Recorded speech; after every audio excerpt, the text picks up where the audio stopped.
Hello বন্ধুরা, আপনারা সবাই কেমন আছেন? আশা করি ভালো আছেন। আমি একটা মুসলিম ব্রাইডকে সাজাতে গিয়েছিলাম আমতলাতে। আমার যেখানে বাড়ি, ওখান থেকে প্রায় 2 ঘন্টা দূর ছিল। ওনারা আমাকে যাওয়ার জন্য টাইম দিয়েছিল 10টায়। আমি বেরিয়েছিলাম বাড়ি থেকে 8:30 নাগাদ বেরিয়েছিলাম, কিন্তু বাসের একটু প্রবলেম ছিল, আমার জ্যামে ফেঁসে গিয়েছিলাম। সেই জন্য আমার যেতে একটু দেরি হয়ে গেছে। আমতলা থেকে নেমে আবার 10 মিনিট যেতে হবে ওনাদের যে ভিলাটা বুক করেছিল। আমার আমতলার আগেই একটু আমি জ্যামে ফেঁসে গিয়েছিলাম, ওখানেই 10-15 মিনিট দেরি হয়ে গেছে। তাই যাই হোক, আমি পৌঁছেছি প্রায় 11:45টার সময় ভিলাতে। গিয়ে দেখি যাকে সাজাবো যে কোণে, উনি এসেই পৌঁছায়নি। তারপর আমি বললাম, দিদি লেট হয়ে গেছে, এমনিতেই আমি লেট হয়ে গেছি, কোণে আসেনি, উনি কখন আসবে? ওনারা বলছে, দিদি আপনি বসুন, এসে যাবে। ওনারা আসতে প্রায় 12টা 10-15 হয়ে গেছে বাড়ি থেকে ভিলাতে আসতে। তারপরে আমাকে একটা যে রুম দিয়েছে সাজাতে, সে রুমে একটা মাত্র টিউবলাইট ছিল, একটা ফ্যান ছিল মিডলে, খুব একটা ছিল না, গরম তো প্রচুর ছিল। আমাকে বলছে, দিদি একটু তাড়াতাড়ি সাজিয়ে দিন, বরাত এসে যাবে।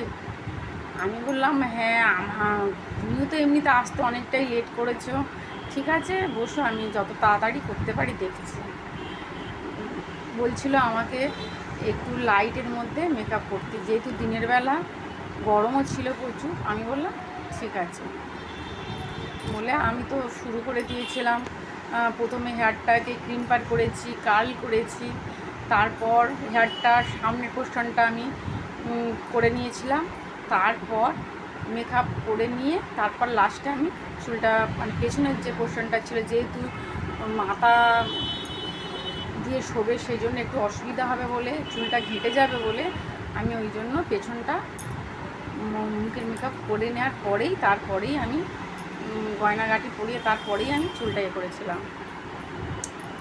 তারপরে দেখছি হ্যাঁ, মেকআপ করতে প্রায় আমার 1 ঘন্টা 45 মিনিট লেগেছিল।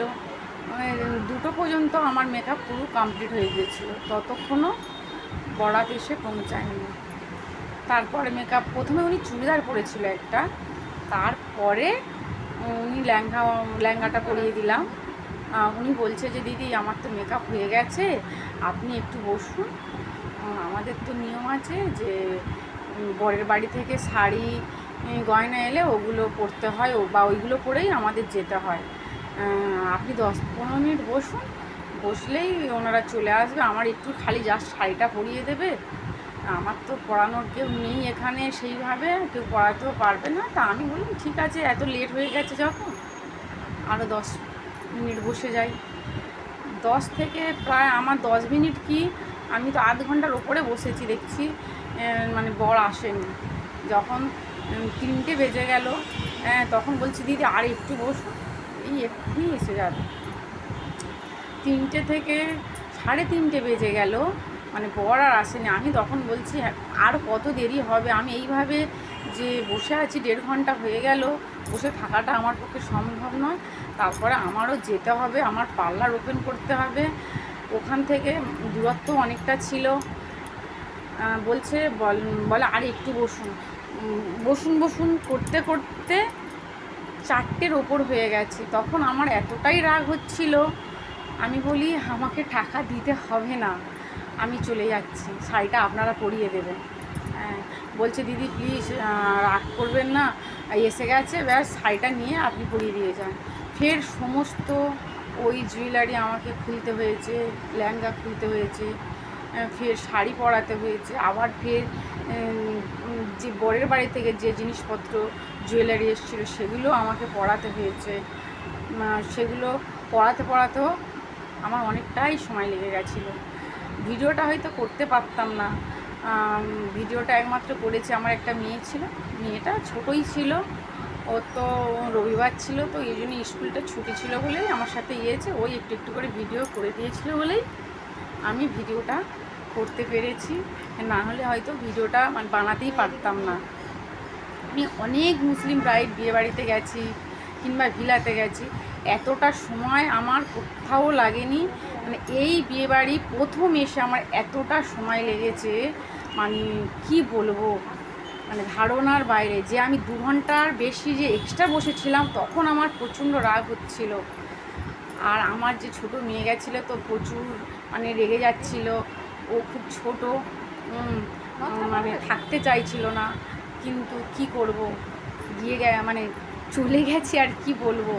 আমাকে সমস্তটা রেডি করে তারপরে আসতে হয়েছিল।